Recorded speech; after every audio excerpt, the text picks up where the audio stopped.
시편 61편 말씀이 되겠습니다. 구약 성경 845페이지를 찾아주시기 바랍니다.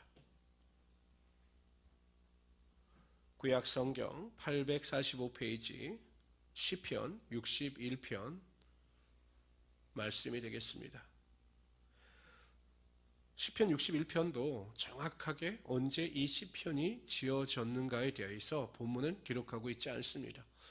대부분의 학자들이 추론하기로는 다윗이 압살롬의 반역으로 인하여 요단 동편 마하나임에 이르렀을 때 기록한 것으로 보입니다. 그 당시 압살롬이 이스라엘 전 지역을 다 장악하고 모든 권력이나 사람들을 장악한 상태 가운데 있을 때, 그래서 마지막으로 다윗이 머물고 있는 마하나임을 공격할지도 모른다라고 하는 위급한 상황 가운데 본 시편을 지은 것으로 보고 있습니다. 우리가 그것을 잘 이해하시고 본 시편을 읽으시면 좀 더 이해가 빠를 것입니다. 우리 1절부터 4절까지 먼저 한 절씩 교독하도록 합니다. 하나님이여 나의 부르짖음을 들으시며 내 기도에 유의하소서. 내 마음이 약해질 때 땅끝에서부터 주께 부르짖으오리니 나보다 높은 바위에 나를 인도하소서. 주는 나의 피난처시요 원수를 피하는 견고한 망대이심이니이다. 내가 영원히 주의 장막에 머물며 내가 주의 날개 아래로 피하리이다. 다윗은 가장 위급한 상황 가운데 여전히 자신이 하나님만을 의지하겠다, 하나님께로만 피하겠다. 그래서 하나님께서 내 삶의 견고한 망대가 되시고 피난처가 되신다라고 고백하고 있습니다. 물론 그렇다고 해서 여러분 다윗에게 있어서 모든 것이 다 없는 것은 아닙니다. 그래도 여전히 자신을 따르는 충성된 부하들도 있었습니다. 백정노장의 용사들도 있었습니다. 그러나 다윗은 자신이 가지고 있는 힘을 의지하는 것이 아니라 온전히 하나님을 의지하고 하나님께 피하겠다라고 고백하고 있습니다. 그런데 이전에 보면 다윗이 이렇게 고백하죠. 내 마음이 약해질 때 땅끝에서부터 주께 부르짖으오리니. 마음이 약해진다. 다윗도 인간인지라 아무리 강한 믿음을 소유했다 할지라도 열악한 상황 가운데 그 믿음이 약해지고 연약해지고 낙심할 수밖에 없었던 것입니다. 그런데 다윗의 위대한 점이 무엇입니까? 마음이 약해질지언정 결코 하나님을 떠나지 않았다라는 것입니다. 마음이 약해질수록 더욱 하나님을 의지하고 하나님께 소망을 두며 하나님께 기도했다라는 것입니다.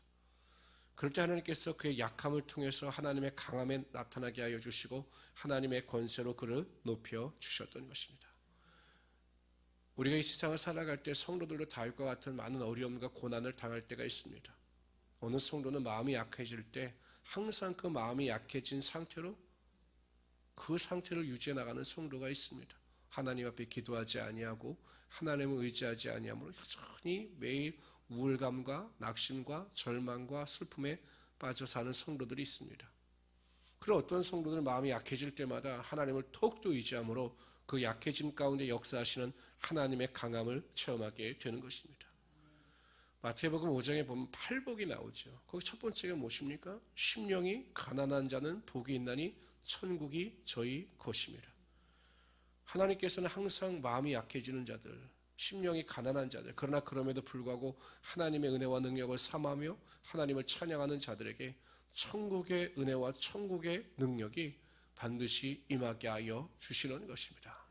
우리가 새벽마다 주님 앞에 나와 어떠한 문제 가운데도 낙심하지 아니하고 마음이 약해질 때마다 하나님께 부르짖으면 하나님께서 우리의 마음 가운데 천국의 능력이 임하게 하여 주시고 약한 자를 강하게 하시는 하나님의 권세가 반드시 나타나게 하여 주실 것입니다.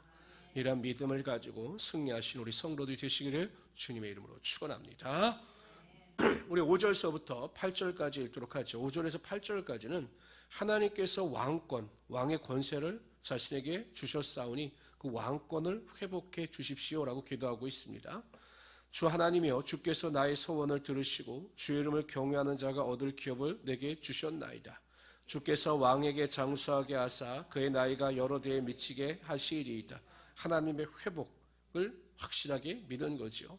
그가 영원히 하나님 앞에서 거주하리니 인자와 진리를 예비하사 그를 보호하소서. 그리하시면 내가 주의 이름을 영원히 찬양하며 매일 나의 소원을 이행하리이다. 5절부터 8절까지에 보면 하나님께서 경외하는 자신에게 기업을 주셨고 그렇기 때문에 장수하게 하시며 또한 하나님께서 하나님 앞에 영원히 거주하게 하실 것이다 라고 고백하고 있습니다. 그런데 강조하고 있는 단어가 있습니다. 5절에 보면 나의 서원이라고 이야기하고 8절에도 보면 나의 서원이라고 강조합니다. 그러니까 다윗은 가장 어려운 상황 가운데서 내가 하나님께 대한 서원을 기억하시고 또한 매일 내가 나의 서원을 이행할 수 있도록 해달라라고 강조하고 있는 것입니다. 서원이라고 하는 것은 아무나 할 수 있는 것이 아닙니다. 정말 하나님만을 사랑하고 하나님만을 섬기며 하나님만을 신뢰하는 자가 내가 어떠한 것을 서원하여 하나님께 헌신하고 하나님께 충성하겠다라고 결단할 수가 있는 것입니다. 그리고 하나님께 대하여 한 서원은 반드시 지켜야 되는 의무가 있기 때문에 쉽게 서원을 할 수가 있는 것도 아닙니다. 그러나 하나님은 신뢰하여 서원하며 그 서원을 충실히 실행하는 자에게 하나님의 놀라운 복이 반드시 임하게 하여 주시는 것입니다. 대표적인 인물이 우리가 잘 알고 있는 사무엘의 어머니 한나이지 않겠습니까?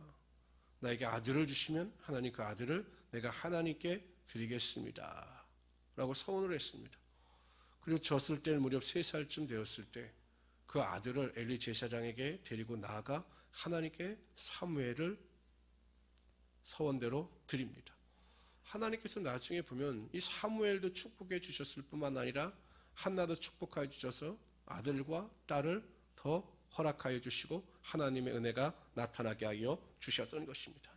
그런데 여러분, 다윗은 그러한 서원을 매일 이행하겠다. 내가 하나님께 약속하고 하나님께 헌신과 수고를 아끼지 않겠다라고 고백하고 약속하고 있는 것입니다. 어찌어 보면 하나님께서 이러한 다윗의 믿음과 다윗의 소원을 보시고 그의 삶의 위기가 변하여 축복이 되는 하나님의 능력이 나타나게 하여 주시는 것입니다. 성도 여러분, 하나님을 위하여 살아가는 성도를 하나님께서는 절대로 외면하지 아니하시는 것입니다. 하나님을 위하여 살고 하나님의 영광을 쫓아 살며 살아도 주를 위하여 살고 죽어도 주를 위하여 죽는 자들은 반드시 하나님께서 책임지시며 그의 삶에 그 서원대로 되는 역사가 나타나게 하여 주시는 것입니다. 그래서 우리 성도님들은 나를 위하여 살지 말고 항상 하나님을 위하여 사십시오. 그러면 하나님께서 그 인생을 책임지시며 위기의 구렁텅이에서 건져 주셔서 하나님의 영광이 반드시 나타나게 하여 주실 것입니다. 오늘도 이러한 믿음을 가지고 하나님, 제가 하나님께 소원을 이행할 수 있는 믿음을 허락하여 주시고 그 소원의 이행을 통해서 하나님의 영광을 드러내게 하여 주시옵소서. 이렇게 기도하고 결단하시는 우리 성도님들이 되시기를 주님의 이름으로 축원합니다. 기도합시다.